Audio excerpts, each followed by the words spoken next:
My talk is a little bit different title than the one that was advertised. I'll try to fit in Voltaire and Cybercrime if I can, but the title is called The Duo, A Survival Strategy for an Inhuman Age. It's sort of an over-the-top title, but I'll try to explain why the current age we live in is inhuman and why that sort of matters for us.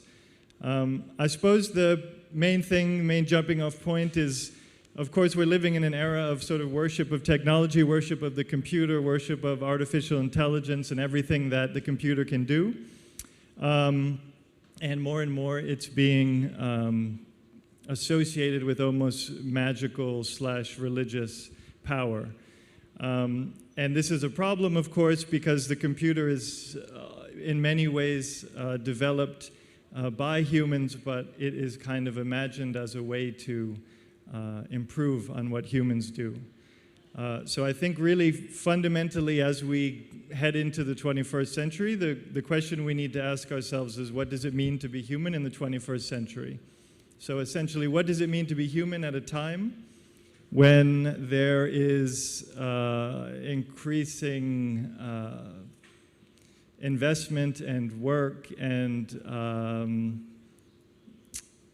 visionary, possibly positive, possibly negative thinking in the realm of information technology, in the realm of biotechnology, in the realm of neurotechnology. What does it mean to be a human in a time when our genes can be edited and new species can be created, our brains can be mapped and potentially manipulated, and of course, our jobs can be replaced and we can be kind of supplemented or entirely taken over by machines. And so, you know, what does it mean to be a human is one of the age-old classic beautiful philosophical questions. But I would say it has new urgency these days, and that's mostly because of automation. You know, the famous statistic, Oxford did a study in 2014, and they said that 50% of all jobs would be automatable by 2025, so that not automated, but automatable, so that means that basically the technology will exist to replace about half the jobs that currently exist by 2025. So obviously this is going to have very, very radical social implications. Another study that was done estimated that one robot can do the equivalent of 5.6 American jobs, so it could basically replace 5.6 workers. And that ultimately, because of automation, 4 times more jobs will be lost than through globalization. And also, within that context of change, increasingly what we see is that 94% of the jobs created were temporary and contract jobs, so basically insecure jobs, which are then even more easy to replace. And then finally, the social implications of that are really profound. Throughout, certainly, the West, throughout America, and in many parts of the world, suicide rates and drug abuse is up. So we're basically in a moment when we're just kind of on the verge in certain industries, and in other industries we're very, very past the point when it's become clear that as a human you have to be able to figure out how to compete with a machine and figure out how you can somehow convince someone that you're actually as valuable or more valuable than a machine. And this is already having really profound political implications. This is an interesting map. This map shows in the US what the most common job is in every state. So it's kind of unbelievable to see that the most common job by far is truck driver. And truck drivers, of course, that is a very, very precarious job. They're working very, very hard to have driverless trucks that can replace truck drivers. This is something which is inevitable and will happen. And will have absolutely radical implications on the quality of life and the livelihoods of people who are in that profession. And this has already had really profound effects politically. If you look at this map and then you overlay it with the map of the 2016 election, You see that basically all the truck drivers voted for Trump, and all of the people in sort of, we can go back, people in software development, people in school, public school teaching, people in, yeah, that's basically the only other jobs. All voted for Clinton, everybody else voted for Trump. So what's interesting is that even in like the places that voted for Clinton, even the places that seemingly think that they're safe because they're maybe working in, you know, knowledge work or creative work.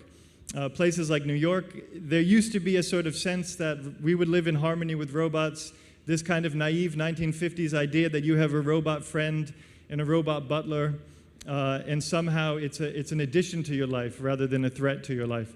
But in the last 15 years, that kind of image has changed, and now more and more, I think what people imagine and what they feel that we're looking at is a future in which we are now serving the robots, and we are kind of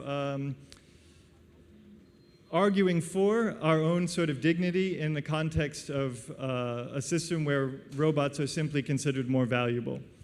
And within that, you know, there's a very fundamental question of who gets to survive in this situation, who gets to have a life that they enjoy, who gets to, yeah, be able to basically contribute to society as a meaningful citizen, and who basically is considered waste.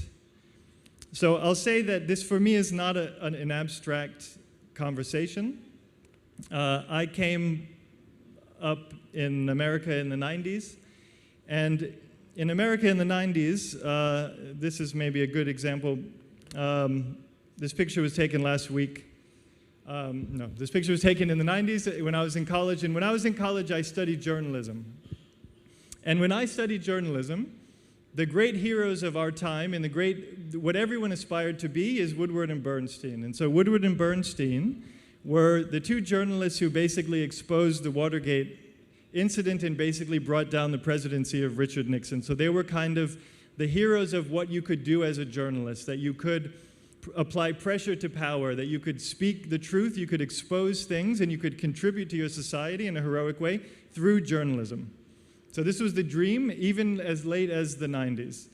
But at the same time, I was also learning and studying and trying to figure out how to be a journalist at the time that the internet arrived. And the internet, of course, we know had a very drastic effect on journalism. But there's a bigger thing that had a more significant effect, and that absolutely now affects us all. And that's this idea: jobless but not workless. So I'm just going to read this paragraph because it's super important. It's a quote from a human resources person in a telecom company in the 90s. People need to look at themselves as self-employed, as vendors who come to the company to sell their skills. In AT&T, we have to promote the concept of the whole workforce being contingent, though most of our contingent workers are inside our walls. Jobs are being replaced by projects in fields of work, giving rise to a society that is increasingly jobless but not workless. So that idea of jobless but not workless, I would say, is the reality that a lot of us are basically trapped in now. And this hit very, very hard among journalists, particularly among newspaper journalists. This is a graph that shows basically the employment in newspaper journalism. So this was basically the field that I entered into when I graduated, from 1990 down to 2016. So you can see that it basically just drops. At the same time, the rent went up. So you basically have a situation where you're making less money, but your rent is more expensive. And that's basically the condition that almost everybody I know in the major cities of the world basically live under. So for me, of course, I decided then I have to get the hell out of here and I can't be a journalist. Many of my friends did the same thing. So what I've tried to do is figure out how I can remain relevant in a sort of economic system and technological system that basically could decide tomorrow that it's not willing to pay money anymore for what I do. Because that's basically what happened to journalists. And I experienced it myself. You just kind of, over the course of a year or even a month, you would just watch the amount of money per word that they would be willing to pay you go down and down and down and down and down to eventually now, like for instance, LA Weekly, which is a shitty paper in LA, you have to pay to write for them. So that's what the state of journalism is right now. So basically, in order to avoid that moment of someone calling me and say, hey, Brendan, listen, you're a great guy, but we're not going to pay money anymore for that thing that you do and that you care about and that you've dedicated yourself to, I've tried to do a lot of other things. So I started off as a journalist. From there, I became an editor. After that, a researcher. After that, a designer, and then a curator. And now I'm the creative director of a museum. And basically, all these things were just a way for me to try to make sure that I could stay working, stay active, and also stay doing things that I care about, and not do something like, you know, whatever. I'm not going to criticize any particular job, but do a job that I don't want to do. And in addition to that, I had to travel all over the world to try to do it. So I worked in US and in Japan and the Netherlands and China and Russia and the UK, and now I work in the UAE. And unfortunately, although I would say it's not a sort of easy thing to do, unfortunately, I'd say it seems to be the new standard of what's expected of people. This article in the Financial Times, I think, says it best. Plan for 5 careers in your lifetime. I think that number is very low. I would say I've had 6 in my lifetime, and I've only been working for 20 years. And then this quote is, like, for me, perfect. It makes sense to seek protection by reinventing ourselves before someone else decides we are dispensable.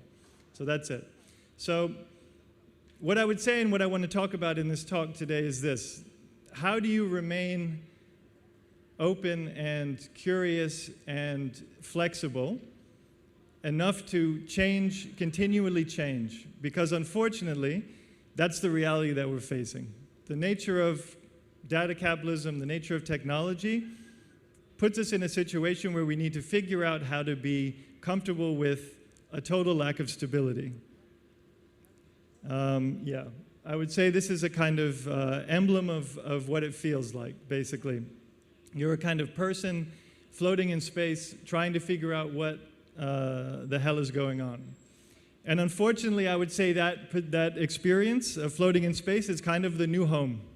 And we need to figure out as people, as particularly people in the creative fields, how to feel at home in that state of total uncertainty and total instability, basically.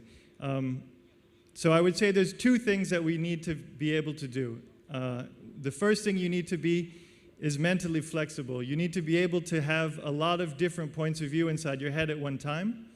You need to be able to be totally okay with contradiction. And you need to be, in a way, schizophrenic in a positive way, because you never know which brain is going to be useful to you at any given time. Unfortunately, even though you have to be basically schizophrenic and have a psychotic condition, you also need to be emotionally stable, because if you're not emotionally stable, to deal with the amount of instability and change and, in a way, unfairness that is kind of written into this system, you'd basically go mad. And I would say that's essentially what's happening. Particularly in the States, that is what's happening. A certain part of the population has realized that it's dispensable, as this Financial Times article said, and it's very publicly lashing out against that in a very unstable way. So I would say this is the kind of icon of the 21st century. Stability and flexibility. We need to sort of be exactly like this woman. So everyone start training. So anyway, but there's another thing about it that makes it more complicated, is that on the one hand, you're on your own and you're trying to figure out how to exist in this world. And you feel that you're doing that on your own in a way, and so that's difficult, but in another way, being on your own is beautiful and peaceful.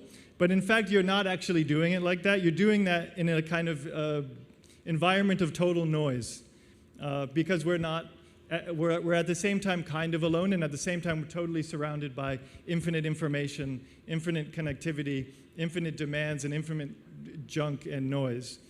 So within that context, it's very, very hard to figure out how you're going to actually stake a position on what it means to be a human and what it means for you to be a human in the 21st century, because you're constantly being distracted by bullshit. So what I would say is, if the 20th century was kind of defined by the tension between the individual and the collective, this is exactly the sort of problem that we have now.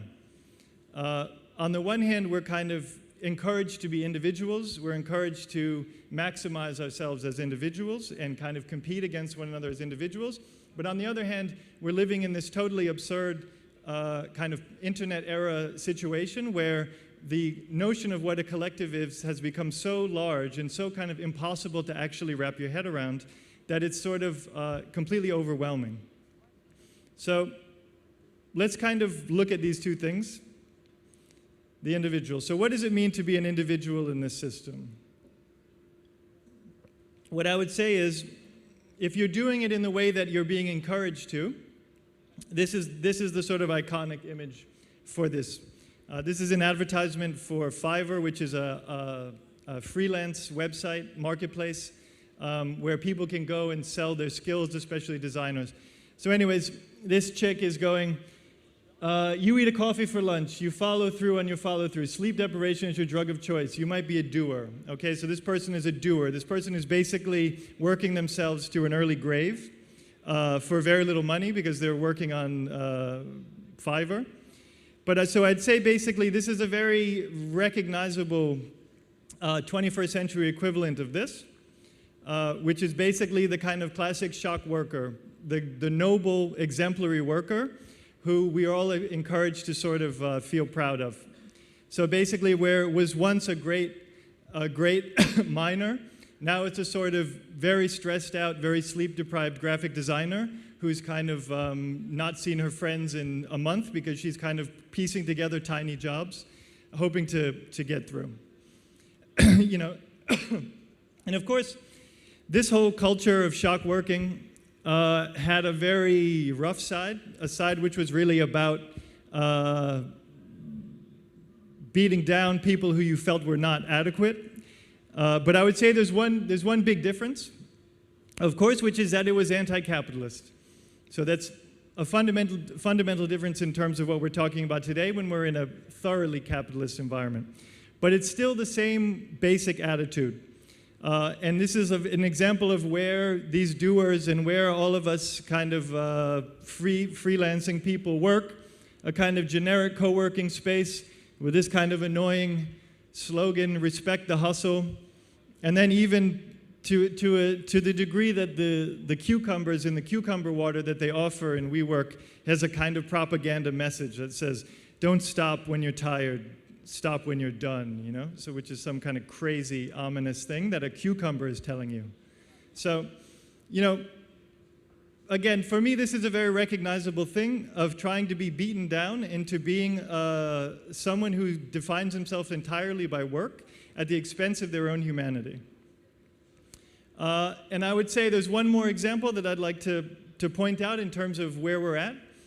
You once would maybe receive a Medal of Valor for great labor, and now you receive this thing called the Golden Fist Bump. So I need to read this to you because this is an amazing story. Lyft is basically a kind of Uber get taxi equivalent. And so basically this is a real story. I'm going to read this. This was on Lyft's own blog, okay? So they put this out called the Golden Fist Bump. Mary, Chicago. Shout out to all the impressive Lyft parents out there like Mary, a longtime Lyft driver who is still on the road at 9 months pregnant. When contractions persisted, she headed to hospital, but not before accepting one last request. The next morning, baby Maven Mia joined the Lyft family. So, okay, this is basically a story about a person who was giving birth, and rather than go to the hospital, picked up another passenger. And Lyft, of course, is acting like this is a sort of noble behavior that we should be happy about. This is a terrifying behavior. And then in the end, what does beautiful Maven Mia get? She gets a Lyft onesie that says Little Miss Lyft on it. I'll tell you what she doesn't get: health insurance. And she doesn't get, and her mom doesn't get any maternity leave. But what she gets is a golden fist bump on a website, and her baby gets a onesie. And so this is ultimately what this kind of individualistic nature of the current, economic/technological regime that we live in puts us through. And it creates a new kind of, I would say, Greek tragedy. This is Narcissus. So he's basically a guy who's basically spending all his time documenting how hard he works. And this is something which I think you will see a lot of, is I would call performative workaholism, where a lot of kind of what you're trying to do is explain to people that you're working very hard and you're respecting the hustle and all this type of stuff. And this is very important because another really key element of trying to find out how you can remain relevant in an inhumane age is self-promotion and branding. So there's just absolutely unlimited numbers of books like this. Brand you, promote yourself, business model you, how to stand out, blah, blah, blah. And so basically what it does is encourages you to imagine yourself as a product. And then you think, what kind of product am I? You're basically a kind of blank canvas to figure out some sort of brand message. And the problem with that is that ultimately what it does is divorce you from yourself. You suddenly are a kind of person looking at yourself from above, trying to understand not just who am I, but what kind of person am I? What is my thing that I offer? I'm the whatever guy or the whatever girl.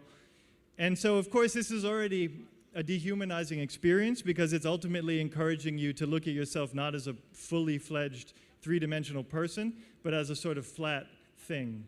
And of course, we also know that this is very much how social media works, and we also know that there's a lot of bullshit involved in it, and there's a lot of performance and a lot of kind of trying to figure out how to make yourself look as good as possible, regardless of what is actually happening. But this is where the sort of individually driven future, individually driven competitive future is kind of bringing us. So now, related to that is the collective. So, as I said before, the collective is a certain idea. It was an idea certainly that existed here in a very particular way and in a politicized way. It exists now in a sort of post-internet, post-data economy capitalist way as a sort of enormous, completely undifferentiated cloud of people that you can somehow connect with online and that somehow you are part of. And the kind of original dream, of course, of the internet and social media was like imagining something like this, a kind of dense community of different people who could collaborate with each other, and some people are talking, some people are making music together, some people are loving each other, and some people are just weird and watching. You know, that was the kind of dream of the internet, and it's still the rhetoric that the believers in the internet will tell you is the case. But the reality of the internet is much more like this. And the reality of social media is much more like this, that you're basically standing on your fire escape looking in at a party, and even if you don't want to be at that party, you're forced to look at the party, and even if somehow you hate the people at the party, you still somehow hate yourself too. So this is an exhausting experience, and this is basically what the collective as it currently exists within, the data economy, how it functions. It's also completely exhausting because when you're trying to be something that you're kind of not, or you're trying to be something, a simplified version of yourself, it's like constant work, basically. And it's very easy to kind of feel like you're, forgetting your mantra, for instance. This is not something that, it's something which is unnatural. The other thing about it which is exhausting is that trying to care about other people, especially people you don't know, is absolutely exhausting. And you try very hard to keep an open mind and to understand the viewpoints of others, but there's simply too many viewpoints to possibly do that. So in the end, what we do with great pleasure is we make sure that we eliminate the viewpoints that are too complicated and that we don't like, and make sure that we're in a kind of realm where we can sort of at least feel safe enough to understand what's going on. And this is something which in a perfect world, we would try to interact with, counteract, and make sure that we were trying to figure out ways to get information from various points of view. But the reality is that the sheer quantity makes it really unrealistic that we would ever do that. So this is happening on an individual level. This is happening on a citywide level. You know, you have basically entire cities and even countries now that are basically living in a kind of information bubble, in a kind of ideological bubble of uncritical agreement. And this is not only encouraged, it's basically almost enforced by the digital tools that we use. It's basically the way that they work, and it's the way that they make money. And this, of course, has a radical effect on the way that we look at the outside world, because basically the way that we look at the outside world is constantly being seen through the lens of what other people have told you that they like or what they don't like, rather than something which is purely coming from yourself.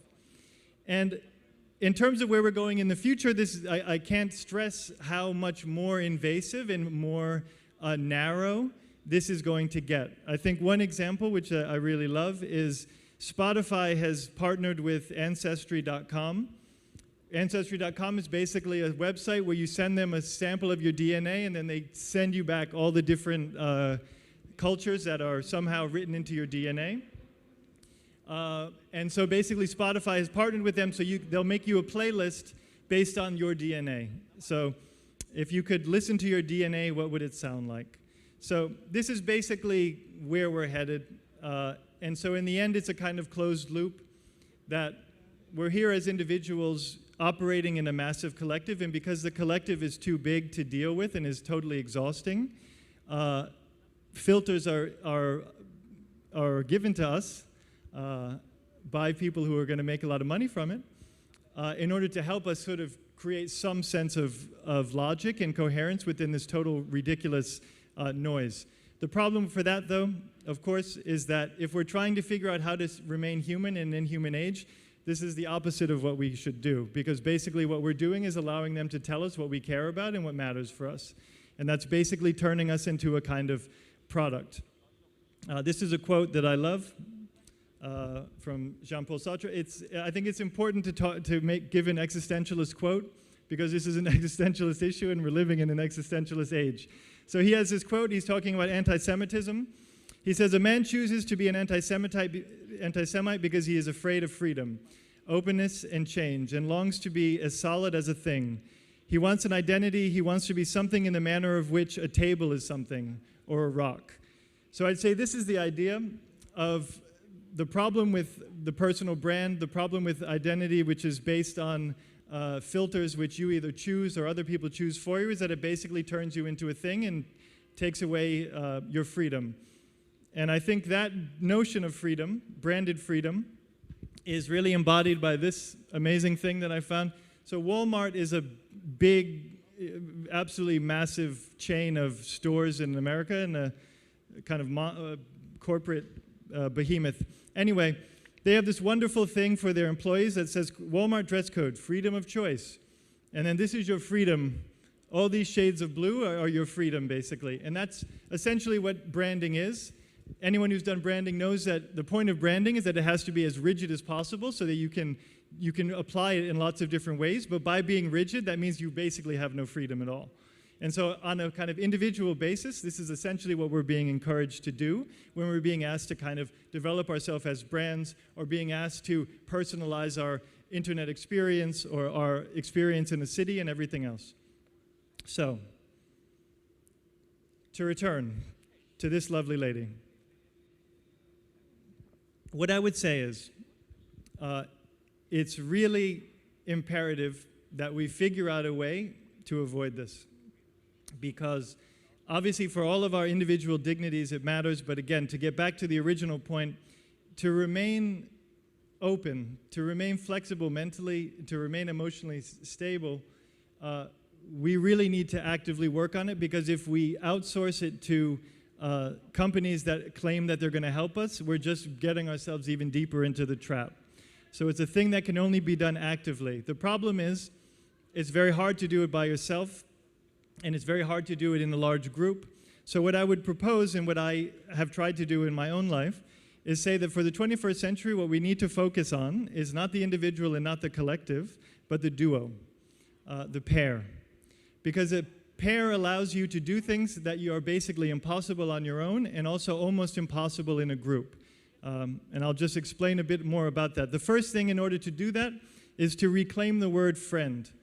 If we're going to take the concept of a duo seriously, we also have to take the word friend seriously, and we have to recognize that it's been absolutely debased and essentially raped by Facebook and turned into something which is utterly meaningless.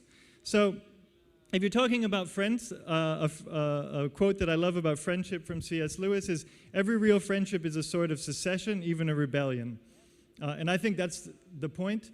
A friend is someone that you can basically conduct a rebellion with, a rebellion against whoever, against whatever, in a mode of safety and support, basically. And that's essentially what I think each one of us needs to do.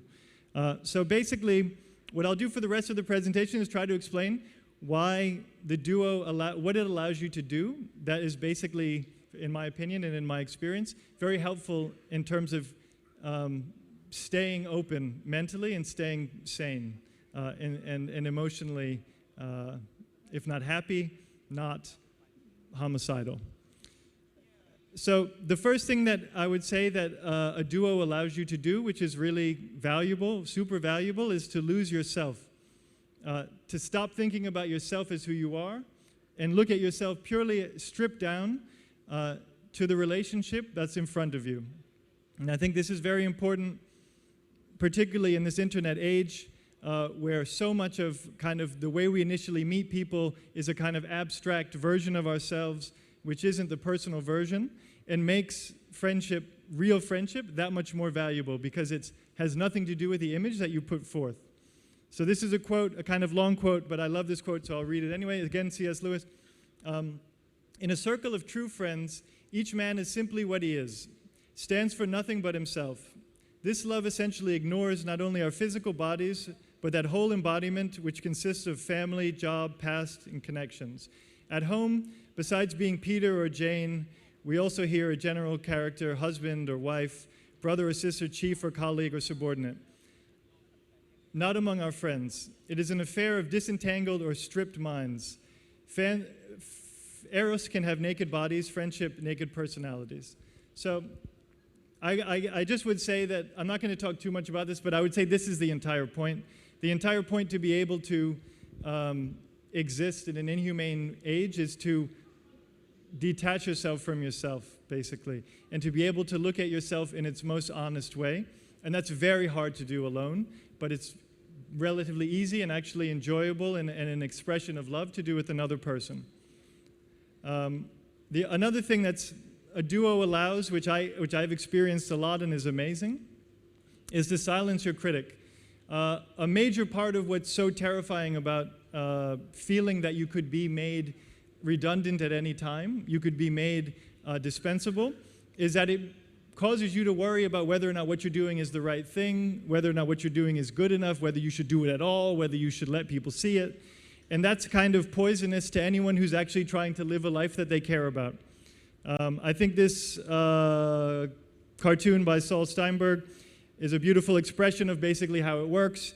Not only is the adult world a kind of critic, but obviously the kind of fantasy world of an audience online or anywhere else is a kind of critic that can sort of constantly prevent you from developing ideas and taking them to a point where you could actually do something with them. Yeah, I don't know if this reference works, but in The Muppet Show, if you ever watched The Muppet Show, there's two characters who are basically sitting there and they're constantly criticizing everybody who's on stage, these guys. So I would say these guys are basically the enemy. These guys are what we've all internalized through years of being told that our ideas are bad or being told that something's not going to work or being discouraged to do something. You internalize that over time. It's then made 10 times as bad because there's real economic consequences put to the other side of it. And now we're living in a situation like this, where basically you're kind of sitting there trying to think about what you should do in pure abstract thought, eliminating things, moving on, and sort of never actually getting around to the doing of something. And for me, I've definitely had a problem with this, completely. And I've found that having a partner, having someone to talk about it, gets you out of that stage of pure thinking, out of that stage of thinking like, no, but whatever, this is a stupid idea. Just going forward. And an example of that I would say is Larry David and Jerry Seinfeld. They made the show Seinfeld together. And I read this interview with them once where basically Larry David said, yeah, I used to say ideas to you that were totally ridiculous, that I was completely embarrassed to even think. But I would say them to you, and then you would say, yeah, okay. So then what else do we do? And then we would make a TV show about it. And that was an idea that I never would even tell anyone. I was kind of embarrassed to say it, and now we're putting it on television. And that's because of the power of a partner who supports you and loves you and wants you to be your fullest self. Another thing that I want to say, which is important about having a partner or being in a duo, is that it allows you to create an audience of one. I think it's the idea of thinking about a large audience of what you do is really destructive, and ultimately it creates a lot of kind of bland and scared work. But I think somehow, particularly because of the way we live in celebrity culture, we're all kind of like imagining somehow that there's some audience for what we're doing, and that what we're doing will somehow be appreciated in some way. But for me, this is a really toxic way of thinking, and it's really counterintuitive to being, again, flexible mentally and emotionally stable, because it's constantly projecting to an audience that's imaginary. It also obviously kind of coincides with the surveillance culture that makes us feel that we're being watched all the time anyway. Yeah. So a pair that I love, a pair that I would suggest is great, is Jean-Paul Sartre and Simone de Beauvoir. And basically, they were a couple, they were friends, they were colleagues, they were a lot of things, they were companions. But toward the end of his life, Sartre said something really beautiful. He said to her, I had only one special reader, and that was you. When you said to me, I agree, it's all right, then it was all right. I published the book, and I didn't give a damn about the critics. And I think this is a really important and beautiful idea, and I can say from my own experience, I DJ'd for a lot of years, and when I would DJ, when I DJ'd at my best, I would DJ for one person in the club or at the party. Because when I did that, I would be most myself, because I would want to give that person an amazing experience. When I tried to give the whole crowd an amazing experience, then I'm picking like kind of crowd-pleasing generic songs, and I'm being a kind of algorithm. But when you're trying to do it for a single person, you're trying to give that person a real experience, and then that's actually coming from you. And I think it's important to say that because the kind of tech obsession and the startup obsession is this question, will it scale? Whenever you make a kind of startup or you make an internet product, the question is, will it scale? It works okay, but can you do it for 10 million people? Can you do it for 100 million people? Can you do it for 1 billion people? But this is a totally stupid question, and it's one of the reasons why so many things which are actually started off sort of interesting become boring and also become very inflexible. And I think a lot of it is related to the fact that if you're only thinking about large numbers, then you're not really thinking about the essence of what you're doing and why it matters. And the last thing I'll say about having a small audience is this. I once read that the relationship between the Dead Sea and the Sea of Galilee is they're both connected by the River Jordan, and they both receive water from the River Jordan. But the difference is that the Sea of Galilee has an outlet, and the Dead Sea doesn't. So the Dead Sea takes in water, but it has nowhere to go. And this is why it's dead. And the Sea of Galilee takes in water, but it also releases water, and this is why it's alive. And I would say the same is true for people, and I'd say it's almost a kind of health issue that we need to create things, we need to share things, we need to do things that we care about, but we don't need to do it for some big audience. And this is why, again, the internet and social media is so destructive, because the reality is that just doing something for a single person that you love or a single person that you care about is the same feeling than doing it for a big crowd. But it's much easier to think about doing, and it's much easier to keep in your head. Okay, another thing that having a duo allows you to be, which is invaluable, is to be confused.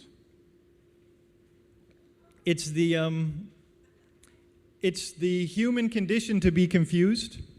And I think it's very important, and the world would be in a better place if we would just admit that we're confused. If people would admit that they actually just don't know what the hell is going on, particularly related to politics or the economy or whatever, it's a lot easier to then accept other people's opinions because you realize that you don't know. So then you're kind of curious to know.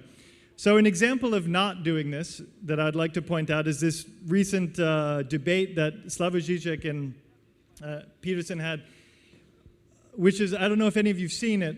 Has anybody seen it, this debate? Yes? Okay, so I would say this debate is a great example of how not to do anything. This is basically two people not talking in any meaningful way, just give a speech, the other guy give a speech, and no attempt to find common ground, no attempt to admit that you're kind of working things through. Just two people basically talking past each other. And I think that both of these guys are profoundly confused about some things, and if they would admit it, they'd be in a lot better place. They'd be a lot healthier intellectually. So what I would say about that is one of the beautiful things about being confused is children, because they're in a perpetual state of confusion. Also pets. So this cartoon, I think, is what's great about a kid. You're trying to understand how long will you know until you know what's going on, and obviously the answer is never. You'll never know, and this is what we need to kind of understand, that you never reach a point where you understand what's going on, and the second you do, then it's over.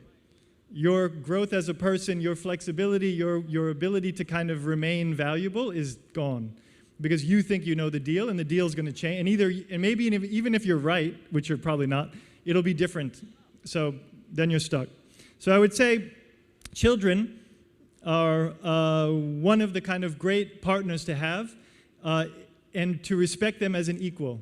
Not to kind of only imagine them as someone that you can then give your great wisdom to, but to get on their level and understand the world through their eyes, because a lot of times their level is a kind of much more essential, basic level that's much more flexible mentally, much more. Like, for instance, these girls who decided that the great is more interesting than the abstract art. Okay, now, finally, I'll just say something about the duo.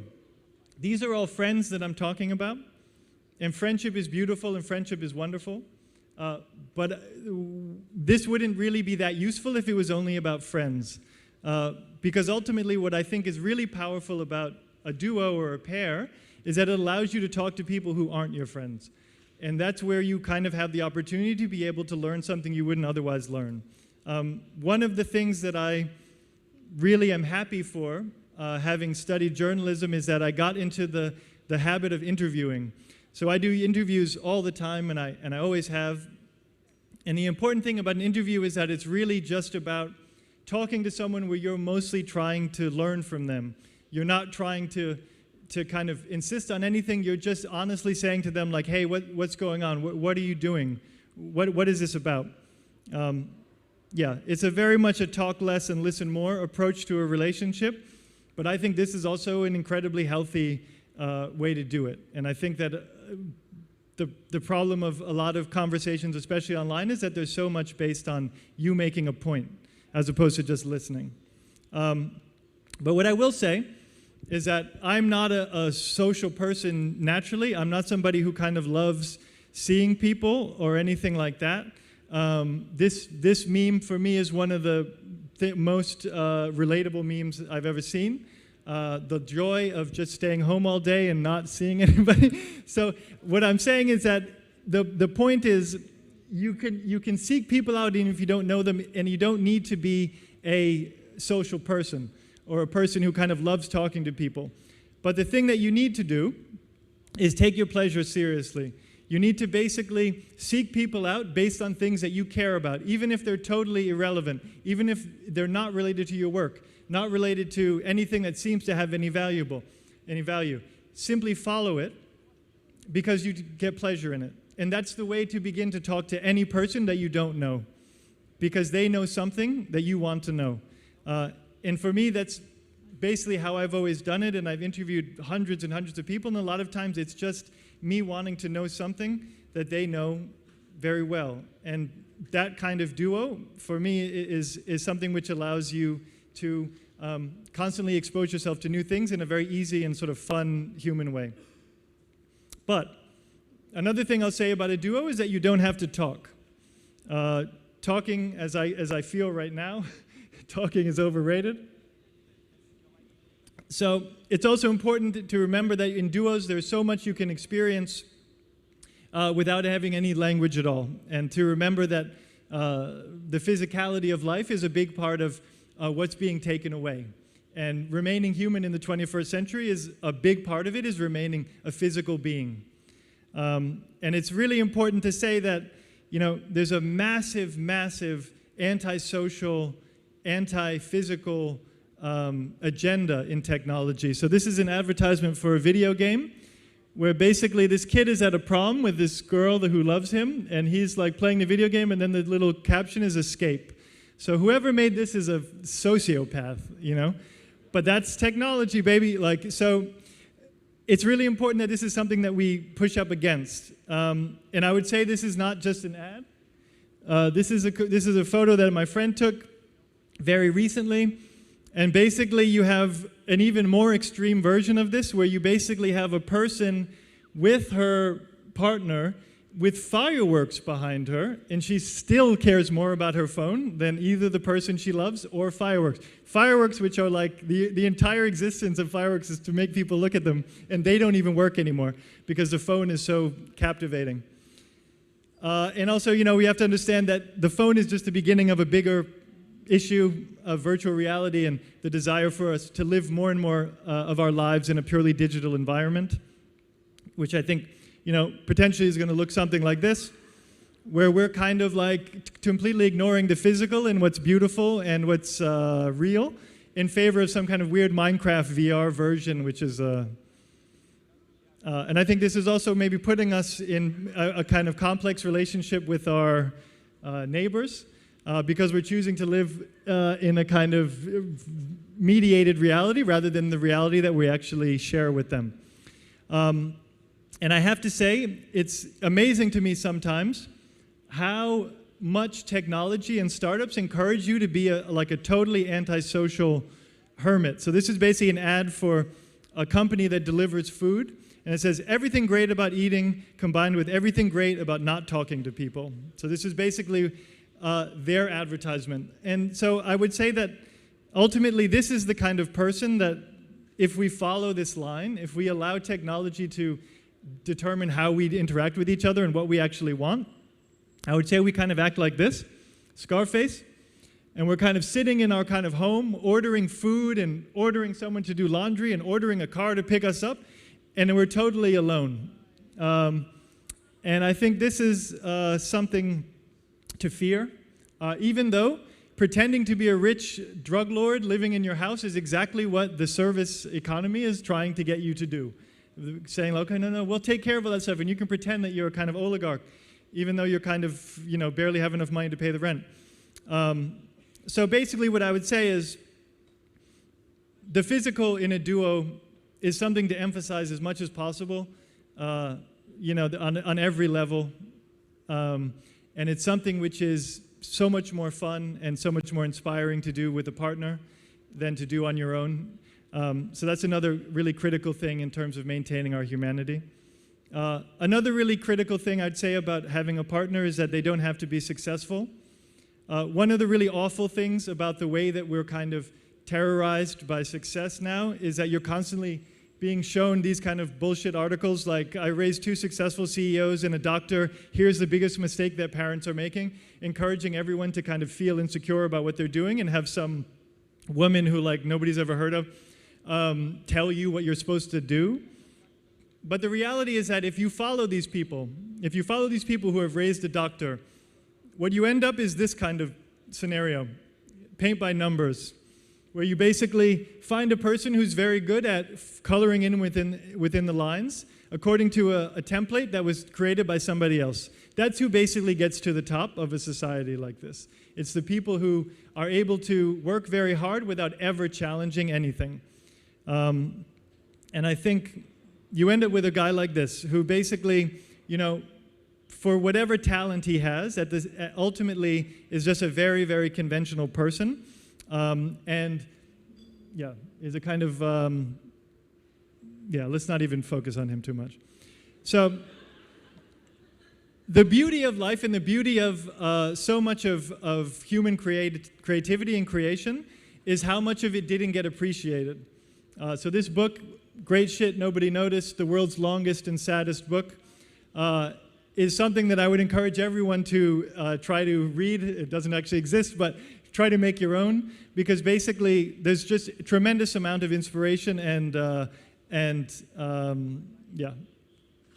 In a project like this, for instance, you know, this is a crazy project that didn't work out. This guy thought this is what cars were going to look like. He was wrong, but who cares? It's an amazing project, and it's an amazing sort of way to imagine things. And it's, of course, there are many things you can take from it that are still relevant. And also, the main point is that you can try to understand what this person was trying to do, even if he or she didn't necessarily succeed. And I think that's super important because we're living in this kind of deluge of how-to books and how to do this and how to do that. But I like this book, Do You Have Any Why-To books? And I think that's what's beautiful about talking to people who maybe didn't have success, is that they'll explain to you what they were doing and why. And that a lot of times is much more valuable than understanding the successful execution of a project that went perfectly.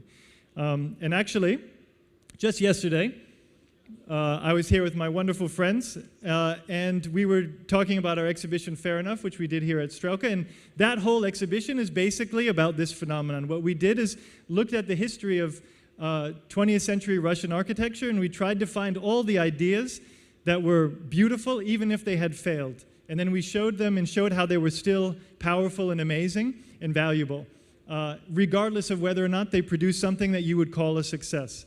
And I think that's a kind of effort which is ongoing and which is deeply humane, to show continuous curiosity and support for everything that everyone's tried to do, and every kind of original effort that people have tried to make. Okay. Another point about the duo that I will say, you don't have to be like them. I think this is an important point because there's a lot to be said for relationships of opposites. This is one.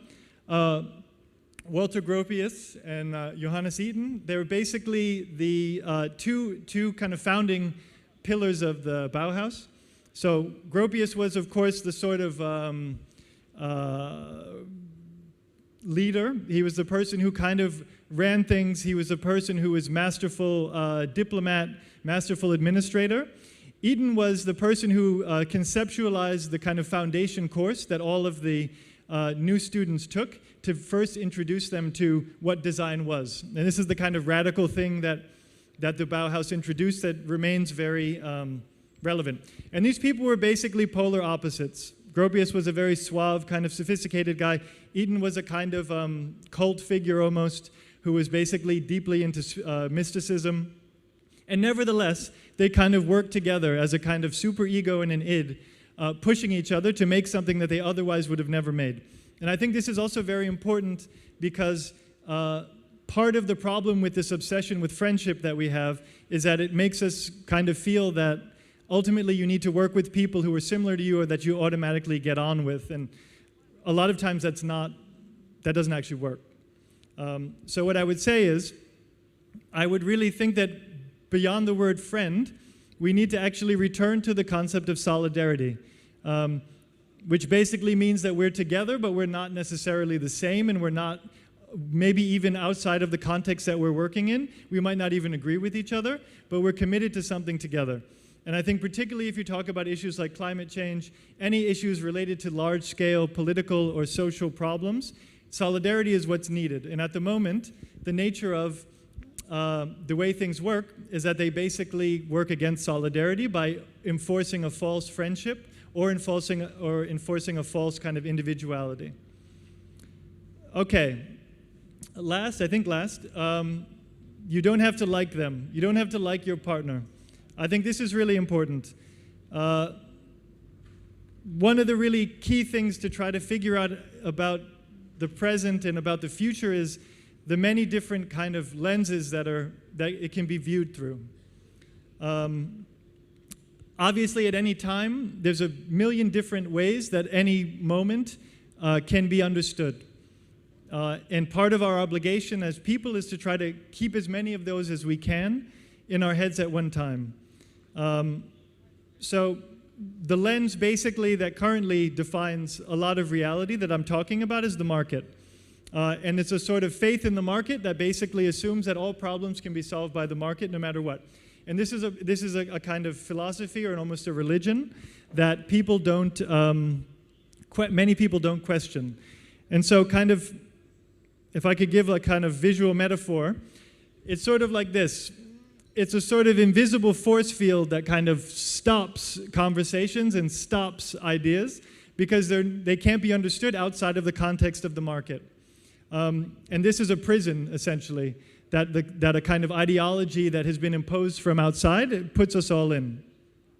And it's really important to try to understand what the thinking is of the people who are constructing this prison and what they're trying to do. And a lot of times that means talking to and trying to understand what their real perspective is. So this is an example. This is an ad made by Apple. And it was made for the launch of the PowerBook, which was the first mass-produced laptop.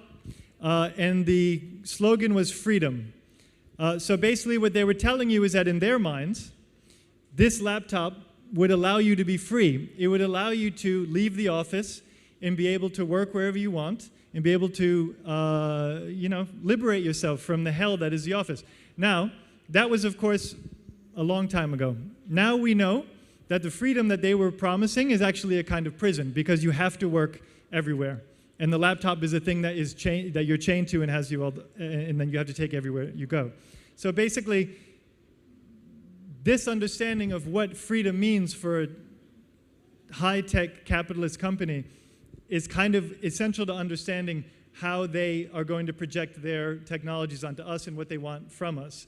And these kind of things are necessary to try to understand in a personal way, not in a way that is kind of demonizing them or turning them into some sort of villain, but to understand the people and what they actually think and that they actually believe that this was real freedom, that there was sincerity in this. This is one more thing. This is an amazing document, which is also from Walmart. It's basically 4 ways sexual harassment can cost us. This is a kind of internal document that lawyers produce to explain why you shouldn't allow sexual harassment in the company. And if you look at the 4 reasons, none of it has to do with the feelings of the person being harassed. The only thing that matters is lost work time, ruined reputation, financial damage, management incentive reduction. So this is a kind of lens that these people look at something like sexual harassment, something which is viewed through purely monetary understanding. And again, if this isn't the way you think, I applaud you, but it's really important for our own survival and our own kind of health to understand this, because this is the context in which, one of the contexts in which we have to work in the future, and that we need to kind of figure out how we can resist or work with or against in some way or another. Another thing I would say about a duo, it doesn't have to be a human. A lot can be said about how much non-humans have contributed to human culture over the years, and this place is a great example. But another example is this. This is something that a friend of mine took this photograph in China. Basically, a farmer in China had turned a basketball into a bucket. He had taken a broken basketball and he had carved a hole in it and turned it into a bucket, and it became this kind of amazing, perfect bucket because you could drop it and it was completely watertight. And to be honest, this thing, I have an ongoing relationship with this thing, this basketball bucket, because every time that I'm kind of dealing with something that is a kind of dead end, I just try to think of the basketball bucket. How do you change the way you're thinking about this thing so it has an entirely new purpose that it didn't have before? So I would say I'm kind of in an ongoing relationship with this, with this object because it honestly provides constant sort of stimulation and constant challenge. Okay, last, and this is very important. I would say this is the final key point. Your partner doesn't have to be living. One of the really difficult, dehumanizing elements of the present and of the future is its insistence that the past doesn't matter. So this is something we did when I was at OMA. We did a kind of consultancy for Wired magazine. And we basically proposed to them that this is essentially every single issue of Wired is doing the same thing. Something, some guy, white guy, the blank is here, blank is history. How to save the soul of blank, ask blank. So basically, everything is presented as some sort of revolutionary thing that makes all of history totally irrelevant and has utterly changed the world in an unrecognizable way. And this is obviously nonsense, and this is obviously only done by people who are trying to sell you that technology. And basically what it means is that you end up in a total vacuum of trying to understand where we're going tomorrow, because we're basically living in a void of any present or past. So in that void, of course, what about tomorrow? You will always get some kind of crappy product that's telling you that this is what tomorrow is. But the reality is that this is never tomorrow. This is just some new thing that is being connected to tomorrow to make it seem like it's special. So this is a quote that is one of the kind of key quotes, and I would say a key relationship that I have with Goethe is, he who cannot draw on 3,000 years is living from hand to mouth. So basically, we're in a state of starvation, basically, of all of the wisdom and all of the encouragement that can come from the past. If we insist on a present that is constantly revolutionized and constantly disrupting and constantly new, when the reality is that most of the things that dictate our lives are not new at all. They're completely ancient. So one example from this that I really like is Verna Hartzog. Hartzog made a really beautiful movie about Antarctica. And he said that when he first arrived, he was totally overwhelmed by it, and he had no idea what to do, and he didn't know how he could make a film, and he was only there for a short amount of time, and obviously a limited budget, and you're in Antarctica, so you have to figure out something to do. And then he said this, he explained this story, which is a bit long, but anyway, it's still interesting. So he says, one of my all-time favorites is Virgil's Georgics. Virgil grew up as a farm boy in northern Italy, and in his book, he writes about agriculture, country life, and working the land. The book is an incantation of the magnificence of the beehive and the horror of a pestilence in the goat stables. He writes about tree pruning and cattle in the field. He names the glory of the clouds moving across the land and the oxen moaning. My immediate response to Peter's question after we touched down in Antarctica was, we'll do it like Virgil in his Georgics. He never explained anything. He just names the glory of the land. Let's do the same. Encounters at the End of the World, which was edited down from 60 hours of footage, was an invocation of all that is wonderful in the planet, an articulation of my amazement and wonder at the Antarctic landscape, a celebration of the continent. Virgil gave me great consolation while I was there.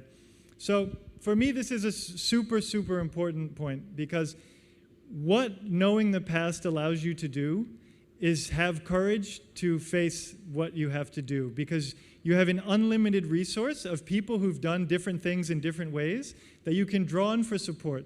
And that's why I mean that your partner doesn't have to be living, your partner can be Virgil. Your partner can be somebody who gives you inspiration and gives you courage, because that's the only way to actually be able to have the flexibility and emotional balance to actually deal with total uncertainty all the time, is to feel that you have encouragement and support from someone that you care about. And that person can be someone you admire who lived 1,000 years ago. And what's interesting about Virgil is that actually in Dante's Inferno, he actually also used Virgil as his partner. So basically the story of the Inferno is Dante goes to hell, and Virgil is his companion. And they go around and they take a tour of hell together. And so I think it's fascinating that somehow Virgil is this partner in crime, partner in art, for people spanning 5 centuries. And I think that Virgil's just one. There's so many others. Yeah, and here's one quote that I think is really important in terms of finding inspiration from the past. It's not where you take things from, it's where you take them to. Godard. And I think this is important because another dehumanizing aspect of the kind of competition-based way that we're encouraged to live and to work is to think that you have to be original all the time.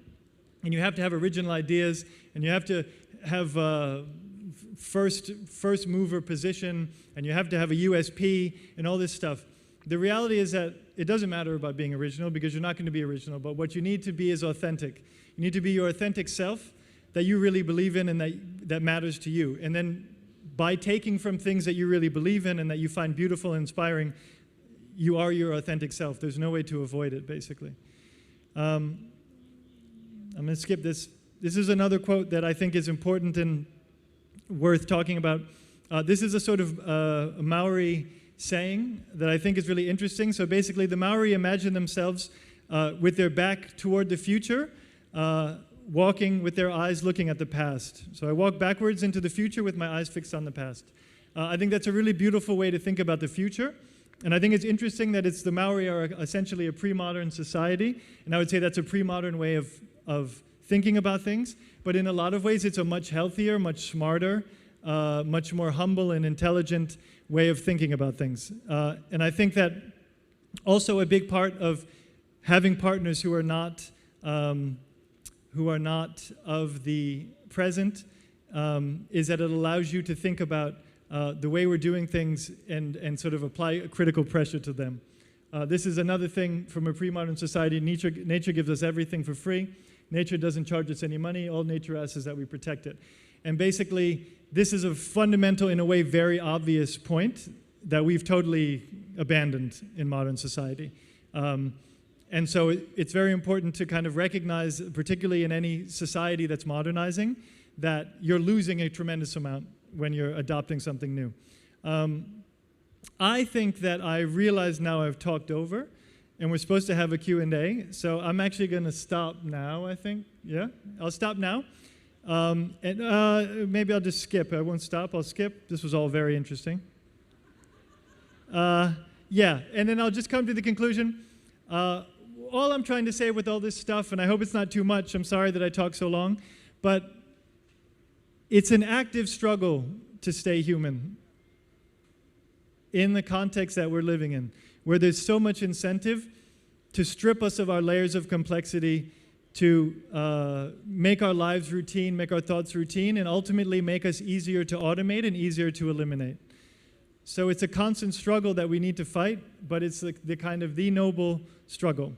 And my feeling is, my hope is that in pairs, by sharing with each other and being our most honest self and most human self with another person, we can gain the strength and the flexibility to stay human no matter what. Thank you.